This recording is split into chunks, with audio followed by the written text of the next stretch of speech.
जय सिया राम। उस देव और दानवों के रण में बहुत से राक्षस लोग मारे गए हैं। इसलिए दिति अपने पति कश्यप के पास गई है। दितिगम कश्यप गण बारोई, हृदय कथा पति को।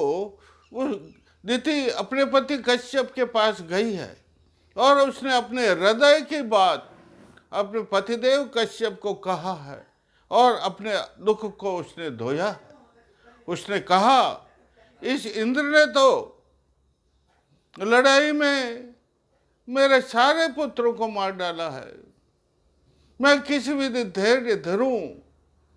हे पतिदेव, हे मेरे नाथ, हे मेरे हृदयेश्वर, मैं अब किस प्रकार धैर्य धारण कर सकती हूं? मैं आपके पास इसलिए आई हूं, मुझे ऐसा वरदान दो कि मेरा पुत्र हो ऐसा बलि, जिसके भुजाओं में 6 हाथियों का बल हो और वह इंद्र को मार सके। मैं ऐसी इच्छा लेकर के आपके पास आई हूं। मेरे हृदय प्रदेश में, मेरे मन में आपके प्रति बहुत आदर का भाव है। आप देवताओं का नष्ट करें और दानवों की रक्षा करने का कष्ट करें। इस प्रकार की बात को सुनकर के ध्यानस्थ थे जो कपिल मुनि, उनकी पलकें खुली है और उन्होंने कह दिया, एवं अस्तु, तुमने कहा वैसा ही होगा, तेरा ऐसा पुत्र होगा जो इंद्र का वध कर सकेगा। और ऐसा कह करके कपिल ऋषि ने, ऐसा कह करके कश्यप ऋषि ने अपनी पत्नी दिति के शरीर पर हाथ फेरा है और अच्छी दृष्टि से दिति को देखा है। दिति तो प्रसन्न हो गई और कुछ पल्लों में जाकर के उसने घोर अपने पति की आज्ञा के अनुसार, कश्यप ऋषि की आज्ञा के अनुसार, वह कुछ पल्लों में, ये इसके पास में, इसके परिसर में, विशाला नगरी के परिसर में कुछ पल्लव के अंदर जाकर के उसने घोर तपस्या करने लगी है। उसने त्रिताप को सहन किया है, वर्षा, गर्मी, सर्दी, इन सब को सहन किया है। और जब ये बात इंद्र को मालूम हुई तो इंद्र भी उस वन में चला गया, तपोवन में। और इंद्र की मौसी थी, वो अपनी मौसी को जग जननी मान करके सेवा करने लगा है। कुश लाता, फल फूल लाता, उनको जल पिलाता, इस प्रकार अपनी माता मान करके उसको बड़ी सेवा कर रहा है।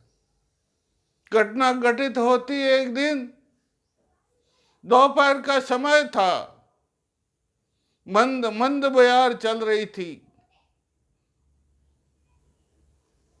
दिति के केस बिखर गए, वह बेहोश हो गई, उसे निद्रा आ गई। इंद्र ने बहुत अच्छा सोचा। इंद्र ने कहा, मन में सोचा, बहुत अच्छा समय है, योग विद्या, सारी अष्ट सिद्धियां है योग की, वो सब सिद्धियां जानता था इंद्र। इसलिए उसने मच्छर का रूप धारण किया और सांस के साथ छोटा सा जीव दिति के उदर में पहुंच गया।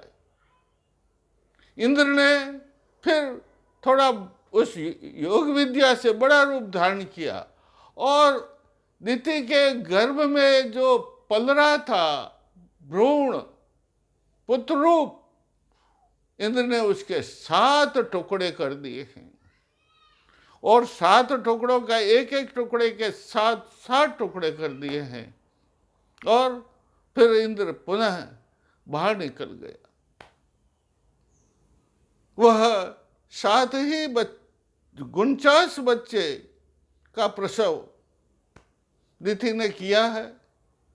दिति प्रसन्न हुई है, वो दुख भूल गई है। दिति कहती है, रे इंद्र, तुमने काम तो अच्छा नहीं किया है, लेकिन मेरी सेवा की है, मेरी माता, मुझे तुमने मेरी तेरी माता मानी है, इसलिए मैं तुम्हें सब अपराध क्षमा कर देता हूं, लेकिन मैं कहूं जैसा तुझे करना पड़ेगा। ये मरुदगण कहलाएंगे, ये 49 पवन कहलाएंगे, और चारों दिशाओं में इसका संचार होगा। प्राणी इनके बिना जी नहीं सकेगा, थावर जंगम जीव इनके बिना, प्राण वायु के बिना जीवित नहीं रह सकेगा।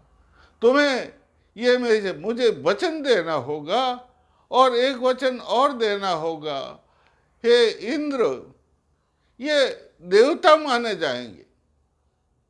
मेरे सारे पुत्र, ये 49 पुत्र हैं, ये दानव नहीं, ये देवता कहलाएंगे। इस धरा धाम पर देवताओं के समान इनकी पूजा होनी चाहिए। इंद्र ने माता को नमन किया, उसके चरण कमलों में वंदन किया और कहा, माँ ऐसा ही होगा। ये मरुदगण 49 हैं, इनके संसार में पूजा होगी, सारे संसार में 10 दिशाओं में इनका संचार होगा, और प्राणी इनके बिना जीवित नहीं रह सकेंगे, और देवताओं के समान इनकी पूजा होगी। मैं तुझे वचन देता हूं। तो इस प्रकार का वचन इंद्र ने दे दिया है, और इंद्र उस अपनी माँ को, मौसी को लेकर के जो है स्वर्ग में पधार जाता है। स्वर्ग में आनंद की लहर व्याप्त हो जाती है, चारों ओर हर्ष की लहर व्याप्त हो जाती है, और सब देवताओं ने इंद्र का बहुत बड़ा स्वागत किया है। आगे की कथा इस प्रकार है, जब धीरे धीरे राम जी का संग, विश्वामित्र का संग आगे बढ़ रहा